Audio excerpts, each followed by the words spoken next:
What's up, guys? Your boy, 20K13. Going to talk about 5 ways WWE can fix its broken product. And this comes from WhatCulture.com. Even the staunchest WWE loyalists will admit that WWE television is in something of a rut right now. Historically, the months between WrestleMania and SummerSlam are a time of place holding and treading water. But this logjam seems to have been around since the end of 2013, and Daniel Bryan publicly screwing. Raw in particular has become not just boring, but legitimately difficult to watch. Predictably, it in itself isn't always bad, but there are only so many times a show can follow a formula that was tired from the beginning before you simply decide to switch off. This isn't to say the situation is unsalvageable. However, in many ways, WWE is in a great position. It just hasn't managed to put the pieces together for a while. In the following article, I will look at 5 ways in which WWE can put together an objectively better product. It's easy to slip into fantasy booking with such articles sometimes, so I will resist the usual unlikely option and stick to realism. John Cena isn't turning heel, Raw is sticking to 3 hours, and Dolph Ziggler will rule the mid-card for years to come. Let's get into it. Number 5. Focus on wrestling. My final point might seem a little far-fetched in modern-day WWE, but hear me out. Vince McMahon may say that WWE is in the business of telling stories, but stripped down the truth is fairly clear.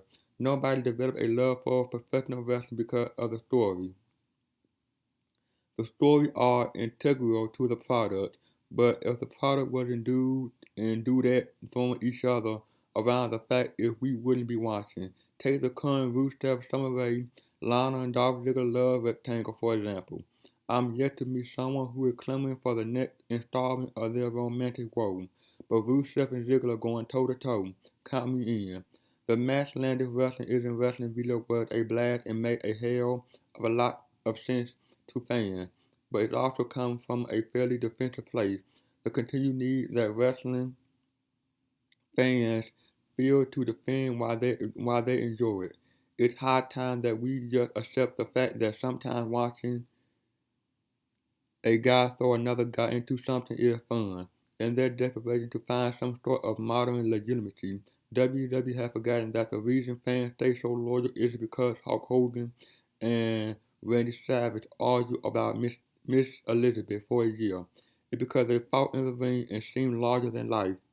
Very rarely in wrestling does the story transcend the in-ring action. Heck, more often than not, what goes on in the ring is the story. One of the great things about New Japan Pro Wrestling right now is that their story more often than not revolves around what happens in the ring. Tomohiro Ishii and Toji Makabe one fighting because one split coffee over the other. They were grappling because one wanted to prove that they were tougher than the other. Simple. We don't grow up dreaming of becoming a WWE superstar to pretend to be king with a plunger and a bedsheet. We dream of becoming a WWE superstar because of how enraptured we are by the wrestling, by remembering what brought it to the dance in the first place. WWE could go WWE could go a long way toward fixing its broken product. Number 4. Make wins and losses matter. This was touched on in point 3, but it needs repeating. I don't remember a time in WWE history when wins and losses matter less. While the focus may be on the entertainment side of things now, the entertainment still comes from a false sport based on competition. But who wins doesn't seem to matter at all. It's easy to point fingers at Cena again here, but in this case, it is justified. If Kevin Owens beat him clean in the middle of the ring, only for Cena to come out the next week and say Owens hasn't proved anything, who cares that Owens beat him? This plague has mostly infected the middle of the card, however. Wins are traded back and forth to the point where everyone is on the same level and nobody cares. If one week on Raw we see Ziggler beat Neville and a rematch is set for SmackDown, it is pretty much a given that Neville is getting his win back. There is no incentive for winning, other than immediate glory. If everyone wins, nobody wins. The lack of importance on victory also leads to predictability and boredom. Remember last summer when the Usos had a great series of matches against Luke Harper and Eric Rowan? While yes, the matches were great, there really was little reason why Harper and Rowan got continued title shots. I don't advocate the you lose, get to the back of the line mentality, but surely things must be earned. This is where a company like Chicago really excels. In order to earn a championship match, a competitor must first gain 3 points, which they do by winning 3 consecutive matches.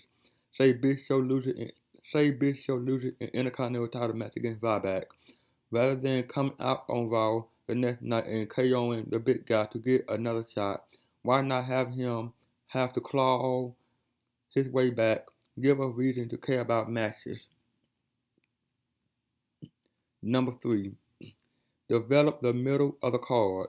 Despite the realness of the show right now, it is undeniable that WWE is going through a golden period talent-wise. From top to bottom, the company has never had such a deep roster, a roster with such exciting talent, potential, and variety. When the era of the 3-hour Raw was ushered in, this should have seen more time dedicated to making the card as tight as possible from top to bottom. Instead, we get whatever main event feud is going on force-fed down our throat while the talent in the middle twiddling this thumb. With 3 hours at their disposal, there really is no excuse for not making the viewer care about more than 4 or 5 characters on the show. The wrestler in the mid-card seems stuck in this purgatory that many speak of, where they will trade wins back and forth so that nobody gains but nobody loses. It is mind-numbing and makes these matches just seem pointless. They seem that way because they essentially are. I don't have so much faith in WWE with this one, because even when they attempted to engage middle characters in a story, it inevitably invoked eye-rolling and questionable hand motion. Take the recent King dispute between King Barrett and R-Truth. For the past however long, they have been having a false comedic feud over Barrett's hard-won King of the Ring status, something that had been completely devalued by Truth coming out with a bed sheet and a plunger. In a couple of months, this feud will hopefully have been forgotten and both guys will be back to square one. Use the extra time to develop the roster. One of the reasons Lucha Underground is so wonderful is that every character seems to have a purpose, a story, and art. There is no reason why WWE can't do a better job of this. Number 2. Less is more. Every now and then, almost by accident, WWE will stumble across something legitimately cool. The most recent example that comes to mind happened during this year's WrestleMania main event, when the Beast incarnate Brock Lesnar uttered the immortal word, "Suplex City, bitch," in his main event bout with Roman Reigns. It was a legitimately cool moment and phrase, but ever since WWE has ruined it by continuing ramming it down the viewer's throat, Brock's German suplex are no longer called as such, now referred to as Suplex City. WWE is like a child who eats something they like and wants to eat it every day. Only WWE doesn't have a parent around to say no. Suplex City has gone from being a cool heat of the moment phrase to an eye roller. The same goes for Bray Wyatt and his dark room promo. During the first 6 months he spent on the main roster, Wyatt promo was a genuine highlight. Now every week he's stuck in a room cutting the same promo, going nowhere. This is true of matches as well. Remember when the Shield split and the idea of a Dean Ambrose Seth Rollins match was exciting, where WWE realized this and proceeded to give us a properly 29,458 Ambrose Rollins matches, to the point where I no longer want to see them near each other. I like bacon, but I'm not eating bacon every single day. Dolph Ziggler vs. Kofi Kingston should be a great match, not one we can all recount in our sleep. By resisting the temptation to ram these legitimate special themes down our throat, WWE can create a product that brings us back for more. Remember when CM Punk hit John Cena with a power driver in 2013 and everyone lost their mind? I'm not saying WWE should legalize the move, but The reason everyone marked out was because they didn't see it in so long. Less is more. And number one, freshen up the structure of the show. The first point was briefly touched upon in the introduction, and is by far the simplest thing that the company needs to do in order to make their flagship show must see once more. I haven't watched Raw for 3 weeks now, but I'm pretty sure I can accurately predict how it began. Seth Rollins came out with the rest of the authority and spoke for 10 minutes or so about what he done, what he going to do, and how.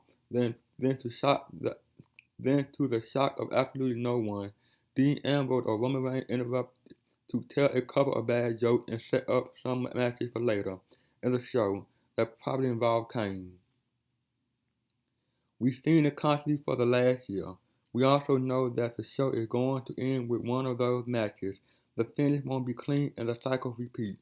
It's all just smack of lazy writing, and it doesn't take a booking genius to find a different way to open the show.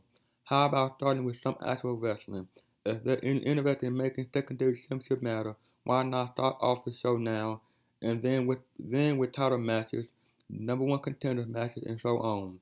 If you have to start the show with a promo segment, why not change it up now and then and have a babyface out first? If we take logic into account, isn't interrupting a heel move anyway? The opening segment of any form of media is vital. As the writer opened every episode with Avon Barksdale telling us in overly simplified language what had happened previously, would we have kept watching? You don't need to enter that. Well, that's it, guys. Like, comment, subscribe. See you guys on the next one. Peace.